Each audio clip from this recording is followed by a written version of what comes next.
Légende mexicaine du jour des morts. Je t'aide à organiser ton voyage au Mexique, envoie-moi un message via le lien en biographie. El que no quiso poner ofrenda. Traduit de l'espagnol, celui qui n'a pas voulu faire d'offrande. Pour les Mexicains, faire des offrandes à ses défunts, ce n'est pas seulement pour les célébrer, mais c'est aussi pour qu'ils ne les oublient pas et qu'ils les protègent. À Tlaxcala, dans le centre du Mexique, tous les habitants commençaient à préparer les offrandes pour leurs défunts. Des objets personnels significatifs, des fleurs, de la nourriture comme les plats favoris de leurs défunts, des plats traditionnels, des confiseries, des pains des morts qu'ils mettraient sur les autels. Mais Felipe ne croyait pas du tout à tout ça. Il critiquait ses croyances et disait que c'était une manière d'occuper les pauvres. Sa femme le suppliait de lui donner de l'argent pour préparer les offrandes, mais Felipe refusait. La nuit du 31 décembre, Felipe passa un moment avec ses amis. Il parlait de tout et de rien, jusqu'à arriver au thème des offrandes. Un de ses amis se mit à pleurer la mort de sa mère, et il racontait tout ce qu'il avait préparé pour mettre sur son autel. Mais Felipe se moqua de lui. Tous ses amis lui firent comprendre son ingratitude. Felipe alors s'offensa et partit dans la forêt couper du bois. Il y resta plusieurs heures dans la nuit, jusqu'à ce que soudain, il aperçut une multitude de gens se dirigeant vers le village. Felipe reconnut non seulement des voisins décédés,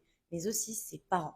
Il s'évanouit alors de peur. Lorsqu'il reprit conscience à l'aube, il aperçut de nouveau tous ces gens revenir dans la forêt, tous heureux des offrandes que leur avait fait leur famille. Tous, sauf ses parents. Felipe, rempli de culpabilité et de regret, leur demanda d'attendre et il courut jusque chez lui pour leur apporter de la nourriture. Par chance, son épouse avait des restes d'un plat que lui avait préparé sa mère. Felipe courut au plus vite jusqu'à la forêt avec la nourriture, mais il était trop tard. Le jour suivant, les habitants du village découvrirent son corps mort de froid. Ceux qui nient l'importance de donner des offrandes à ses défunts perdent leur protection et deviennent vulnérables à tout danger.